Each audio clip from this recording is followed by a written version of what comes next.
Every disappearance leaves behind a question that nobody can answer. For decades, Grey Hollow carried the reputation of a town that lost its people.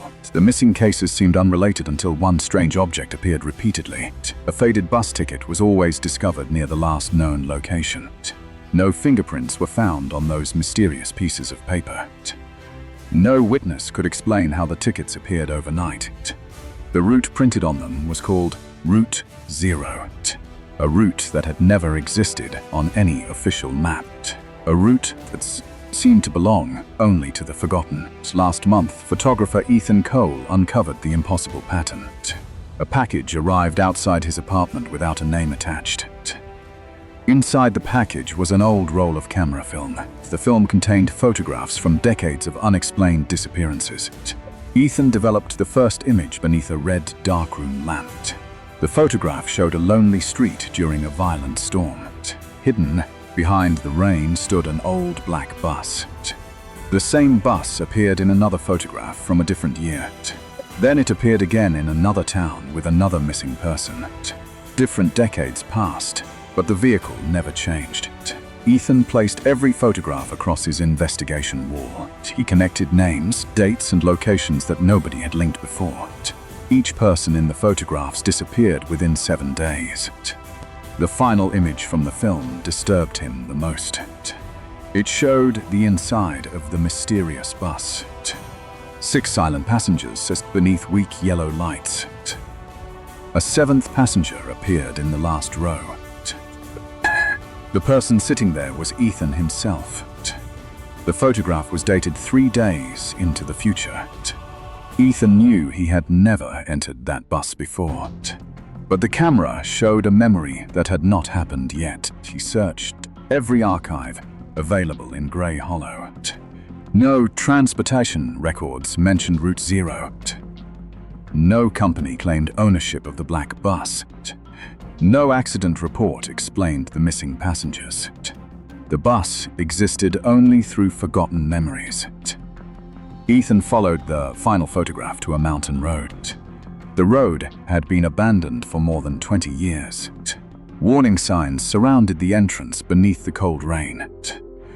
But the photograph had brought him there for a reason. Near midnight, the entire forest disappeared into fog. Ethan waited beside the broken road barrier alone. The silence became heavier with every passing minute. Then 2 pale headlights appeared between the trees. An old black bus emerged from the endless mist. It moved without engine noise or tire marks. The vehicle stopped directly in front of Ethan. The doors opened before he touched the handle. Warm yellow light spilled onto the freezing road. Ethan lifted his camera and captured the impossible sight. The driver remained hidden behind a scratched plastic screen. A ticket machine suddenly activated by itself. A single paper ticket slowly appeared from the slot. Ethan Cole was printed across the top. Below his name was a departure date. The date was tomorrow. Ethan stepped onto the bus despite every warning inside him. The doors closed before he could change his mind. The mountain road vanished behind the fogged windows. 6 passengers were waiting inside the darkness. Each one carried a story that nobody remembered. A woman held a suitcase filled with old photographs. A firefighter sat quietly wearing a damaged uniform. An elderly teacher protected a stack of forgotten papers. A traveler stared at a phone that would never ring again. A young boy watched the darkness outside the glass. The final seat remained empty at the back of the bus. Ethan realized the empty seat was meant for someone. The passengers did not look like prisoners. They looked like people waiting to disappear. The bus did not steal people from the world. It collected people the world had already forgotten. Every passenger had once been invisible to everyone around them. The woman lost her family after years of silence. The firefighter vanished from memories after his final rescue. The teacher was forgotten by generations of former students. The traveler waited forever for a call that never arrived. The boy remained alone after everyone stopped searching. Route 0 arrived before their existence completely faded. Outside the windows, the road began changing around Ethan. The mountain disappeared and became a familiar neighborhood. His childhood street appeared beneath the midnight rain. The house where he grew up stood at the end of the road. Warm lights filled the windows like a forgotten dream. Ethan saw his family standing outside the entrance. He called their names, but nobody turned around. His mother walked past him without seeing his face. His father disappeared into the morning crowd. Old friends crossed the street like he was invisible. Even his reflection vanished from the bus window. The passengers watched Ethan understand the truth. The old teacher finally explained why the bus had arrived. Route 0 only stopped for the nearly forgotten. It found people who had slowly disappeared from others' lives. Ethan remembered every lonely night behind his camera. He remembered unanswered messages and empty celebrations. He remembered searching for missing people while being unnoticed himself. The driver finally turned away from the road. His face remained hidden beneath impossible darkness. When he spoke, the voice sounded exactly like Ethan. The driver asked why nobody had searched for him. Ethan looked toward the empty seat in silence. The ticket in his hand already felt like a farewell. The bus had not discovered him by accident. It had followed his loneliness for years. The empty seat had always been waiting for Ethan. The white symbol above the windshield began glowing brighter. The passengers watched him choose between staying and leaving. Ethan held the ticket one final time. He understood that being forgotten was not the same as being gone. With all his strength, he tore the ticket apart. The entire bus shook like something ancient had awakened. The passengers smiled for the first time. They were happy someone had escaped their fate.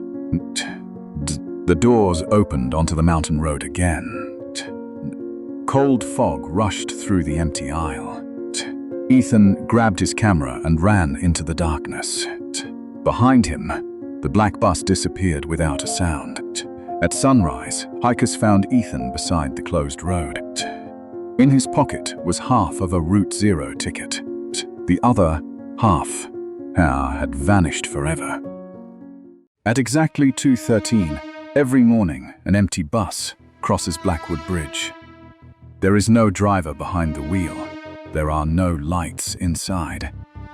And according to the city, Route 13 was permanently cancelled 27 years ago. But last winter, a night shift nurse named Emily Carter got on that bus. 3 days later, police found her beneath Blackwood Bridge. She was alive. She was still holding her bus ticket, and she had aged more than 40 years. Emily Carter left St. Mercy Hospital shortly after 2 in the morning. Snow drifted through the empty streets, covering parked cars in thin white sheets. Her phone had died during her shift. The last subway had already departed. All she wanted was to go home, take a hot shower, and sleep. At the corner of Mason Street, Emily noticed an old bus shelter. She had walked past it hundreds of times, but had never seen a bus stop there. A faded metal sign hung above the shelter. It showed one number, 13. Emily checked her watch. 2:12 in the morning. Behind the glass wall sat an elderly woman wearing a dark red coat. Her hands rested neatly on a wooden cane. A thin veil covered her face. Emily stepped inside. "Does the night bus still stop here?" she asked. The woman did not move. For several seconds, the only sound was snow striking the glass. Then, the woman whispered, "It stops for those who have nowhere else to go." Through the falling snow, 2 pale headlights appeared. An old city bus approached without making a sound. No engine, No tires grinding against the snow. Nothing. The bus stopped, and its doors folded open. Warm yellow light spilled onto the sidewalk. Above the windshield, the destination display read, Route 13, Blackwood. Emily climbed aboard. Before the doors closed, she looked back. The elderly woman remained inside the shelter, her face pressed against the glass. Beneath her black veil, Emily could see that she had no eyes. The bus smelled of wet wool and burned matches. A driver sat behind a scratched plastic screen. He wore an old-fashioned grey uniform and a round cap. Emily could not see his face in the mirror. Only darkness. "How much?" she asked. The driver raised one pale hand. In his palm lay a small brass coin. Emily searched her pockets and found a coin she did not recognize. It was cold enough to hurt her fingers. One side showed the number 13. The other showed a closed human eye. The driver took it. A paper ticket slid from the machine. It was blank except for her full name, Emily Ann Carter. "How do you know my name?" she asked. The driver closed the plastic screen. The bus began to move.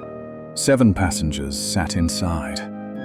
A young soldier with blood on his collar, a little girl holding a headless doll, a businessman whose suit dripped river water, a bride in a white dress covered in grey ash, 2 teenage boys sitting perfectly still, and an old man with a hospital bracelet around his wrist. None of them appeared to breathe. Outside, familiar streets slowly disappeared. Shops became abandoned buildings. Streetlights flickered over roads Emily had never seen. Her dead phone suddenly turned on. There was no signal and no battery icon. Only a message. "Do not miss your stop." Emily pressed the red stop button. Nothing happened. She pressed it again. Every passenger turned toward her at the same time. The little girl smiled. "You can't leave before the bridge," she said, "because the driver hasn't decided if you're alive yet." The bus stopped outside a burned apartment building. The destination display changed to Miller Street, 1987.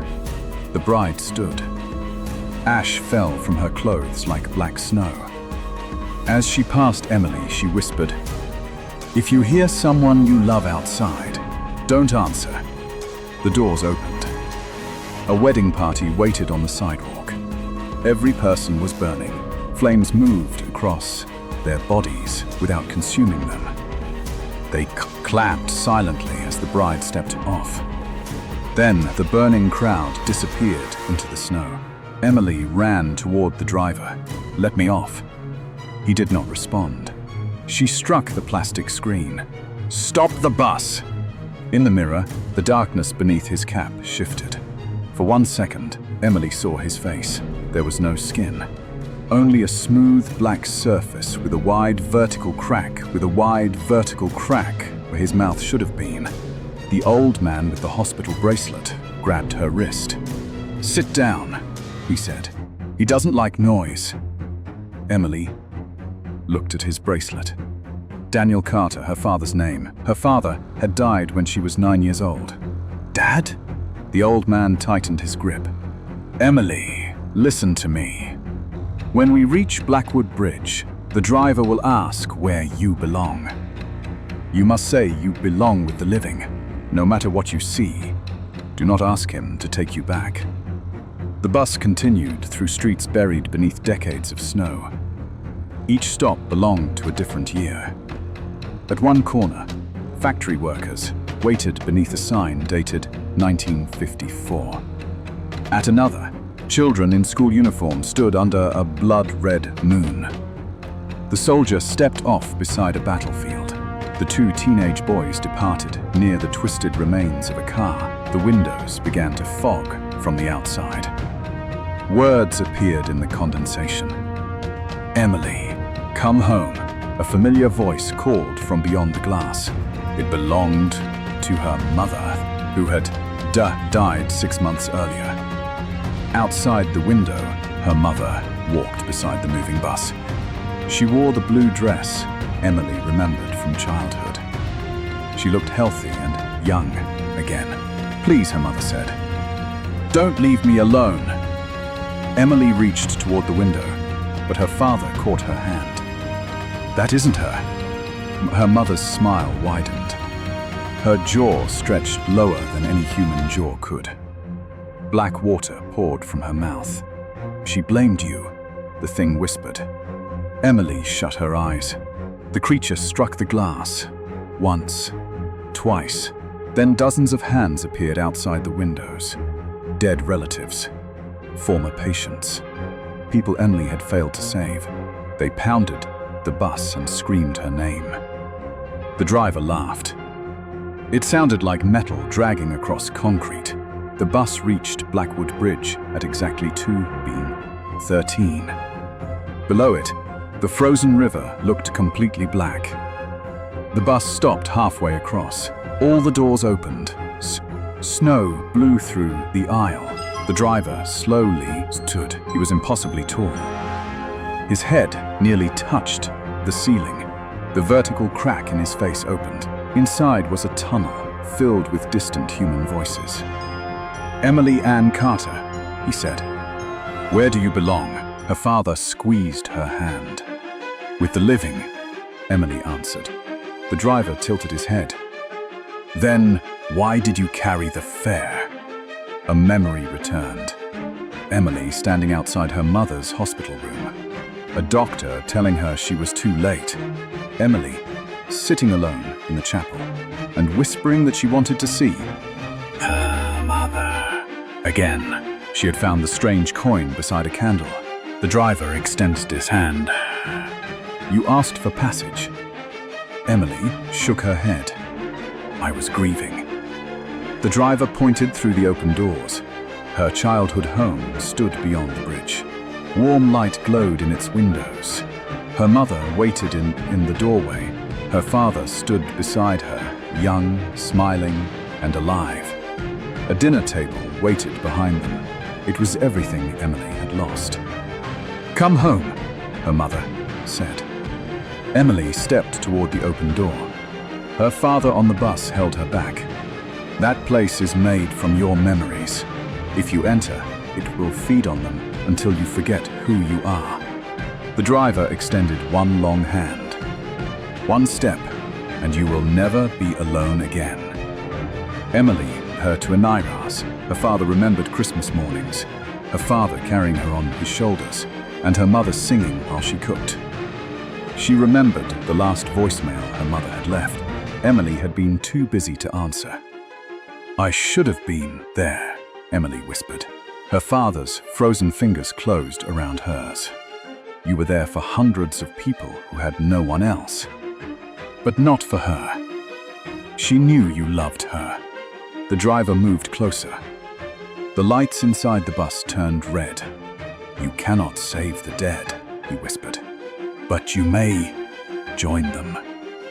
Emily looked at the passengers. Every one of them had chosen this bus because they could not release the past. Route 13 did not collect the dead. It collected the guilty, the lonely, and the grieving.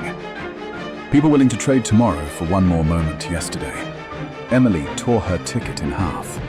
The bus screamed. Its metal walls bent inward like ribs. The driver's mouth opened from his chin to his forehead. "You paid the fare!" Emily threw both halves of the ticket through the open door. Belong with the living. The childhood home vanished. Her mother disappeared. The bridge began to collapse onto the Black River. The driver lunged. Her father pushed her through the rear doors. Emily fell into the snow. As the bus tipped over the edge, she saw her father through the window. He was smiling. His lips formed 3 silent words. "Go live, Emily." Then Route 13 disappeared beneath the ice. A police officer found Emily beneath Blackwood Bridge 3 days later. She was standing barefoot in the snow. Her nurse's uniform was dry. Her body temperature was normal, but her hair had turned completely white and deep wrinkles covered her face. Diddled her fart.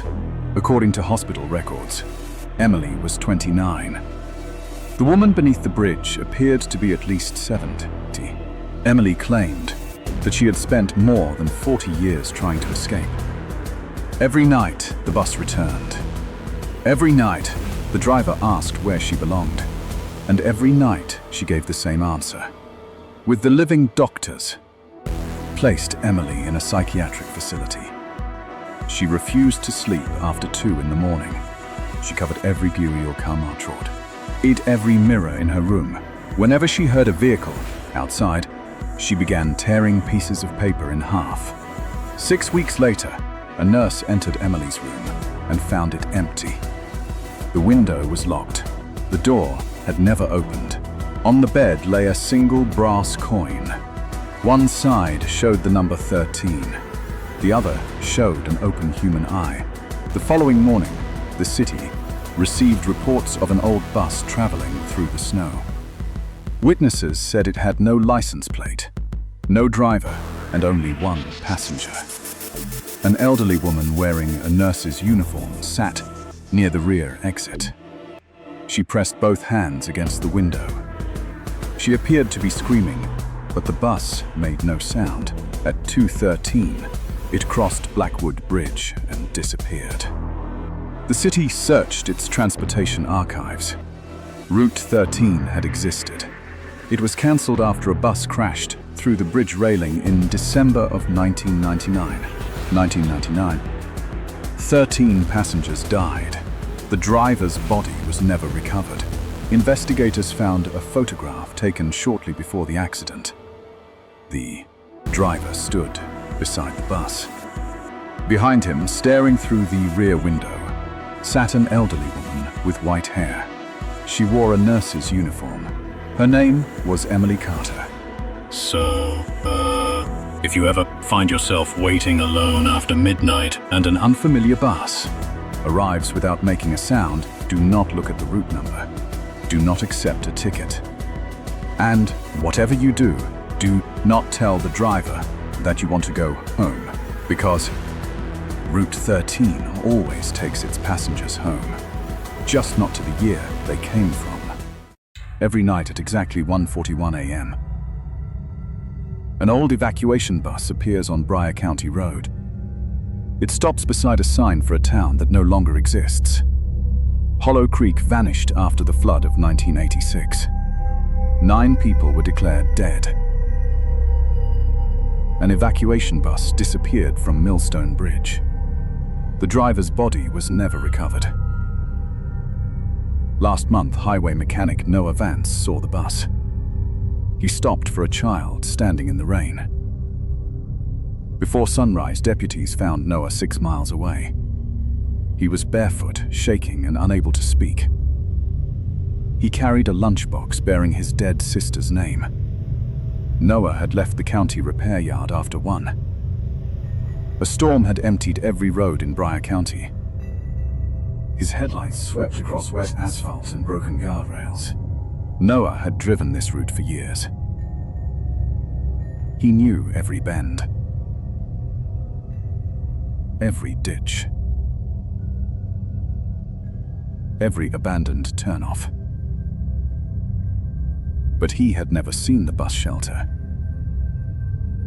It stood half-buried beneath vines and weeds. A bent sign hung above the roof. Hollow Creek, last stop. The town had been abandoned for 40 years. There should have been nothing here. Then Noah saw the girl. She wore a torn yellow raincoat. A rusted lunchbox rested against her chest. Noah reached for his truck door. Before he opened it, headlights appeared behind her. An old bus glided silently from the darkness. There was no engine sound. Its tires made no spray on the flooded road. It stopped beside the shelter. The doors folded open. The girl stepped aboard without looking back. Noah believed she was alone and in danger. He ran through the rain after her. He boarded as the doors began closing. Inside, the air smelled of river water, mud, and something that had been buried too long. Water dripped steadily from the ceiling. 5 passengers sat without moving. A waitress with river silt in her hair. An old man holding a ruined church program. A boy carrying an empty birdcage. A worker with one sleeve torn away. And the girl waited in the last row. The driver sat behind a cloudy plastic screen. His uniform bore an emergency transit patch, but his face remained hidden in darkness. Noah told the driver to stop. The driver did not move. The ticket machine clicked by itself. A wet paper transfer slid from the slot. Route 7, Hollow Creek. October 14th, 1986. 1:41 in the morning. It was the exact night of the flood. Noah walked toward the girl. The name on her lunchbox became visible. Ellie Vance. His sister had died at 8 years old. Noah had not seen the lunchbox since that night. The girl slowly raised her head. Her skin was colorless. Her eyes were darker than the river. "You came back," she whispered. Noah asked where she had found it. "You gave it to me when the water rose." Outside the windows, the forest disappeared. Drowned houses replaced the trees. Telephone poles leaned beneath the black water. Empty storefronts flashed beneath the lightning. Noah said it was impossible. The waitress answered without turning. "Everyone on this route says that." The destination display began changing. Main Street. Church Hill. Millstone Bridge. Figures waited beside every flooded stop. Some carried suitcases. Some carried sleeping children. Others only watched the bus pass. The passengers inside never blinked. The old man finally turned toward Noah. "You should not have boarded for the dead." "I boarded for a child," Noah answered. The old man gave him a broken smile. "That is how it always begins." Ellie opened the rusted lunchbox. Inside lay a red ribbon. A cracked toy bus. And a bracelet from the county fair. Noah remembered the flood sirens. He remembered holding Ellie's hand. He let go to help an elderly woman. When he turned back, Ellie was gone. "Why did you let me go?" she asked. "I thought I could find you again." The driver laughed like water inside a pipe. At exactly 1:41, the bus reached Millstone Bridge. The rain stopped all at once. The bus stopped halfway across. The doors opened onto a town restored by memory. Noah's parents waited at the end of the bridge. Ellie stood beside them, alive and smiling. "This time, do not let go." Noah rose and moved toward the open doors. The driver unfolded from his seat. His face was split like black river ice. This route returns what grief refuses to bury. The girl behind Noah spoke softly. If you stay, you keep only the version that drowned. Noah closed the lunchbox and chose the living. He broke the rear window and jumped into the dark. At dawn, deputies found him holding a Route 7 transfer. The passenger list showed one empty seat, reserved for the survivor.